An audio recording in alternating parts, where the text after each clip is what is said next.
اچھا جی، بسم اللہ الرحمن الرحیم۔ یہ میرے ساتھ جو ہے وہ اس وقت صدر کے ایک چرچ سے ایک اسکالر موجود ہیں مسیحی برادری کی۔ تو میرا ان سے سوال یہ ہے کہ یہ بتائیے کیا آپ یہ تسلیم کرتی ہیں کہ حضرت عیسیٰ جو ہیں وہ خدا کے بیٹے ہیں؟ جی بہت شکریہ۔ یسوع مسیح کے 99 ٹائٹلز بائبل مقدس میں استعمال ہوئے ہیں، ان میں سے ایک ٹائٹل خدا کا بیٹا بھی ہے، لیکن اس سے جو عام فہم لوگوں نے تشریح کر دی ہے کہ خدا نہ خواستہ اللہ تعالیٰ کی شادی ہوئی اور اس کی بیوی اور اس سے بیٹا پیدا ہوا۔ بائبل مقدس جس کو توریت، زبور، صحائف انبیاء، اناجیل کہا جاتا ہے، 66 کتابوں پہ مشتمل ہے۔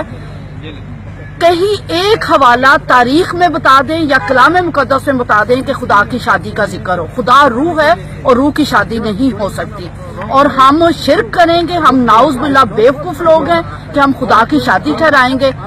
بائبل مقدس میں لکھا ہے کہ حضرت یسوع مسیح جو تھے وہ حضرت داؤد کی نسل سے پیدا ہوئے، لیکن قدرت کی وجہ سے، پاکیزگی کی وجہ سے، مردوں میں سے جی اٹھنے کی وجہ سے انہیں یہ ٹائٹل دیا گیا، یہ لقب دیا گیا، یہ سٹیٹس دیا گیا کہ انہیں خدا کا بیٹے کا لقب دیا گیا۔ آپ جب حج پہ جاتے ہیں اگلے دن سارے اخبارات بھرے ہوتے ہیں کہ اس سال 30 لاکھ فرزندان توحید نے فریضہ حج ادا کیا۔ فرزندان توحید کا لفظی مطلب ہے توحید کے بیٹے۔ کیا کوئی توحید کا بیٹا ہوتا ہے؟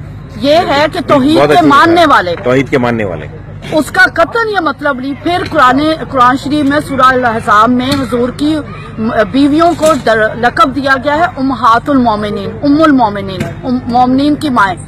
ان کو یہ رتبہ دیا گیا، ان کو یہ لقب دیا گیا، اس کا قطعاً تعلق شادی سے نہیں ہے۔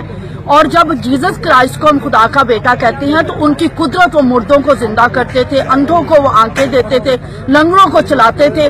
ان کی اس قدرت، جو خدائی قدرت ان کے اندر خدا تھی، خدا نے ٹھہرائی ہوئی تھی، جس کے سبب سے انہیں یہ ایک لقب دے دیا گیا۔ آپ ایک لقب سے خدا کی ذات کا احاطہ نہیں کر سکتے۔ آپ کا جو یہ جو ہم مشہور ہے پاکستان میں یا مسلمانوں میں کہ خدا نے بیٹا جنا، یہ آپ اس سے ڈینائی کرتی ہیں، اس کا انکار کرتی ہیں کہ ایسی کوئی بات نہیں؟ نہ توریت میں، نہ زبور میں، نہ صحائف انبیاء میں، نہ اناجیل میں خدا کا کوئی بیٹا نہیں۔ اس سے کوئی بڑا شرک ہو نہیں سکتا۔